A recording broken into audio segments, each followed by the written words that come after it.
Hi hello అలా shopping చేద్దామని జూడియోకైతే వచ్చాము. నిహాన్‌కి డైలీ వేర్ అవుట్‌ఫిట్స్ అయితే లేవు. ఇంకా అలాగే కీతు బర్త్‌డే కూడా వస్తుంది. ఇంకా తనకి డ్రెస్ తీసుకుందామని అయితే అదేంటి షాపింగ్ అని చెప్పి కేఎఫ్‌సీలో దూరాను అనుకోవద్దు. అప్పటికే 4, 5 షాపులైతే తిరిగాము. ఇంకా ఏది సెట్ కాకపోయేసరికి సరే కాసేపు ఏదైనా తిందామని అయితే వచ్చామన్నమాట.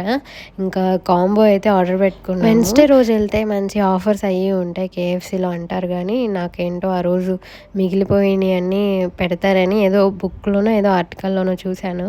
అయినా మేము వెళ్ళింది వెన్స్‌డే కాదులెండి. మండే రోజైతే వెళ్ళాము. చికెన్ అయితే మంచి జ్యూసీగా ఉంది. నిహాన్‌కి కూడా కొంచెం మెత్తగా ఒక్క చిన్న పీస్ అయితే పెట్టాను. వాడు కూడా ఎంజాయ్ చేశాడు మాతో పాటు. నాకైతే మయోనీస్‌తో తినడం ఇష్టము. కానీ వీళ్ళిద్దరేమో కెచప్ బ్యాచ్. ఇంతకి మీరే బ్యాచో కామెంట్ సెక్షన్‌లో చెప్పండి. ఇంకా తిన్నాక మళ్ళీ షాపింగ్ అయితే కంటిన్యూ చేశాము. నాకేమో ట్రెడిషనల్ వేర్ ఇష్టము. కీతుకి వాళ్ళ బాబాయ్‌కి ఏమో మోడ్రన్‌గా ఉంటే ఇష్టము. అసలు ఎన్ని షాపులకి తిరిగినా ఒక్క డ్రెస్ కూడా సెట్ కావట్లేదు. అసలు పెళ్ళికి తిరిగినట్టు తిరిగామన్నమాట. ఇంతకీ ఏ డ్రెస్ తీసుకున్నామో నెక్స్ట్ షాట్లో అయితే చూపిస్తాను. మేమందరం మా పనిలో ఉంటే నిహాన్ మాత్రం చక్కగా ఆడుకుంటూ అక్కడున్న పిల్లలతో షాప్ మొత్తం తిరుగుతున్నాడు.